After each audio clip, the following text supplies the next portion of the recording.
Good evening, ladies and gentlemen, and welcome to Heti TV's foreign language news broadcast. My name is Adam, and first for the news in English. The spokesman for the March of the Living in Budapest wished to remind everyone about the dangers of exclusion, the dangers of increasing anti-Semitism, and the importance of remembering and learning about the past. Gábor Gordon, chairman of the Board of Trustees of the Foundation March of the Living, stressed that this year, Easter Sunday, the 6th day of the Jewish Passover, and the Hungarian Commemoration Day of the Holocaust all fell on the same day. He explained that on this day, Christians celebrate resurrection and salvation, while their Jewish brethren celebrate liberation from captivity. But all of them, both Christians, Jews, and atheists, recall the dangers that exclusion can have, and the small, everyday, almost imperceptible steps that may lead to a fatal tragedy. The President of the Turkish Republic, Recep Tayyip Erdogan, announced his victory after the referendum on the introduction of the presidential system in Turkey. According to the unofficial results, 1.3 million more voters voted for the constitutional change. Erdogan emphasized in his speech in Istanbul that the Turkish voters made a historic decision and declared the constitutional change to be the most important reform of Turkish history. The Republican People's Party announced that it would ask for the recount of 37% of the votes cast after the official announcement of the election results, as they identified infringements during the referendum. As a result of the change of 18 different points of the Turkish constitution, the post of prime minister, which has existed since the establishment of the republic in 1932, would be abolished, and the powers of the prime minister will be transferred to the president of the republic. After announcing his victory, Erdogan spoke about the possible reintroduction of the death penalty in one of his first speeches. Mike Pence, Vice President of the United States, spoke of the strong relations between the United States and South Korea when he visited the American base near the demilitarized zone between South and North Korea on Monday. The visit took place one day after the North Korean Communist regime once again launched a missile, but the test ended in failure. Speaking to journalists, the Vice President of the United States declared the end of strategic patience regarding North Korea. As part of his trip to Asia, which included 4 different countries, Pence first visited South Korea. One of the aims of the Asia trip is to show to the partners of the United States that the Republican government of the American President Donald Trump will not turn its back on the increasingly unstable region.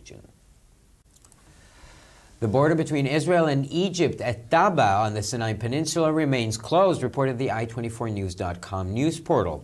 Israeli tourists filed a petition with the Supreme Court in Israel because they were forced to abandon their vacation plans to visit the Sinai Peninsula due to the closed border. The Supreme Court ruled that the government has not committed any offense by closing the border. The Egyptian border itself was closed on Palm Sunday because of 2 terrorist attacks, as a result of which 43 Coptic Christians were killed. And now for sports news, Ferrari's German Formula 1 driver Sebastian Vettel won the grand prize in Bahrain on Sunday and thus has an advantage of 7 points ahead of Lewis Hamilton. And now for a short weather update. On Wednesday, we can expect a very windy weather. Cool and large amounts of rain can be expected. Northwestern winds will increase as well, and storms may develop across the country. We can expect a lot of rain in the eastern and northeastern parts of the country as well. Early in the morning, temperatures are expected to be 1 and 6 degrees, and later in the afternoon between 4 and 9 degrees. For further news, please visit our websites at www.hetitv.com or breuerpress.com. So much for the news in English, and now we turn to Peter with the news in German.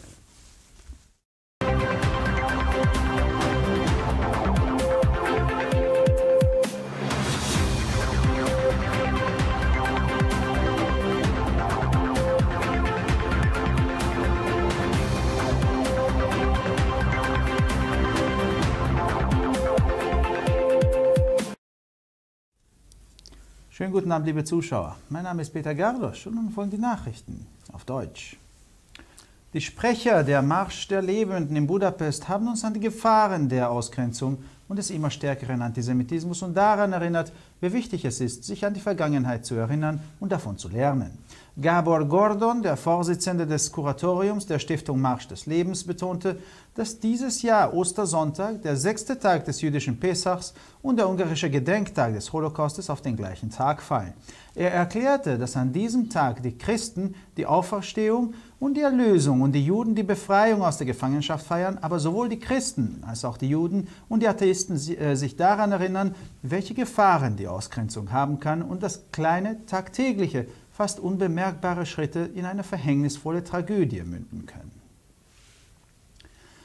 Der Präsident der türkischen Republik, Recep Tayyip Erdogan, hat nach dem Referendum über die Einführung des Präsidialsystems seinen Sieg verkündet. Gemäß den noch nicht offiziellen Daten haben 1,3 Millionen mehr Wähler für die Verfassungsänderung gestimmt als dagegen. Erdogan hat in seiner in Istanbul gehaltenen Rede betont, dass die türkischen Wähler eine historische Entscheidung getroffen haben und bezeichnete die Verfassungsänderung als die wichtigste Reform der türkischen Geschichte.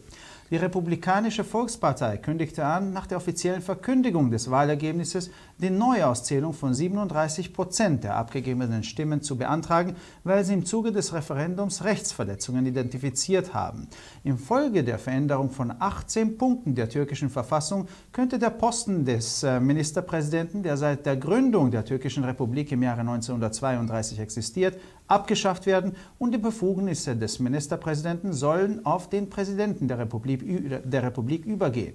Nach der Verkündigung seines Sieges hat sich Erdogan in seiner ersten Rede für die erneute Einführung der Todesstrafe ausgesprochen. Der Vizepräsident der Vereinigten Staaten, Mike Pence, hat über die eisernen und unveränderlichen Beziehungen zwischen den Vereinigten Staaten und Südkorea gesprochen, als er am Montag einen amerikanischen Stützpunkt in der Nähe der entmilitarisierten Zone zwischen Süd- und Nordkorea aufgesucht hat.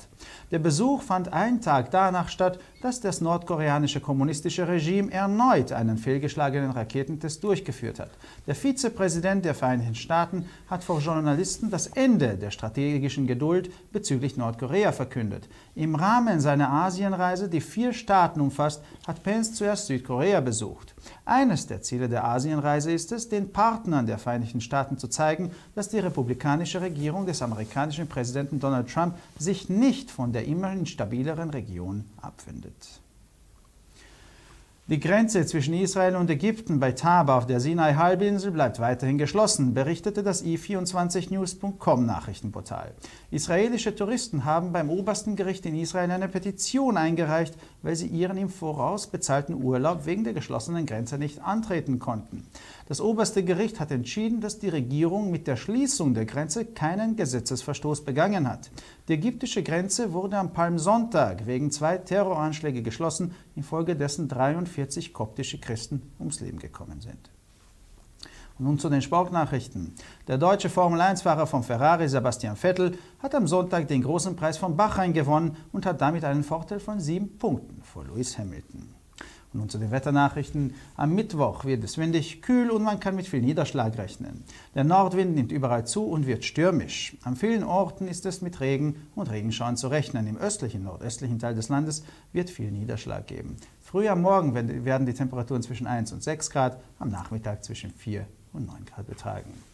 Für weitere Nachrichten besichtigen Sie bitte unsere Webseiten www.htv.com sowie www.breuerpress.com. Ich bedanke mich für Ihre Aufmerksamkeit und nun folgen die Nachrichten auf Hebräisch von Adam.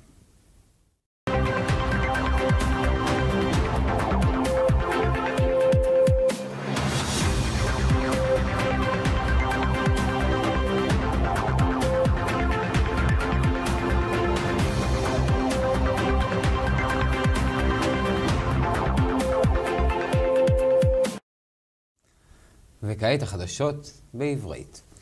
דובר מצעד החיים בבודפשט מבקש להזכיר לכולם את הסכנות בהדרה והאנטישמיות הגוברת והחשיבות לזכירת העבר.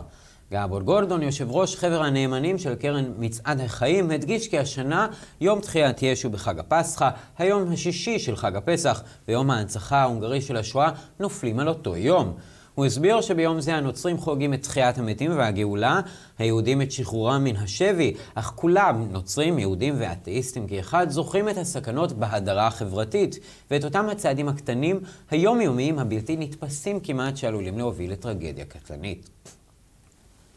נשיא הרפובליקה הטורקית רג'יפ טאיפ ארדואן הודיע על ניצחונו לאחר משאל עם על המערכת הנשיאותית בטורקיה. על פי התוצאות הלא רשמיות, 1.3 מיליון יותר מצביעים הצביעו בעד השינוי החוקתי. ארדואן הדגיש בנאומו באיסטנבול כי הבוחרים הטורקים קיבלו החלטה היסטורית והכריזו על השינוי החוקתי כעל הרפורמה החשובה ביותר בהיסטוריה הטורקית.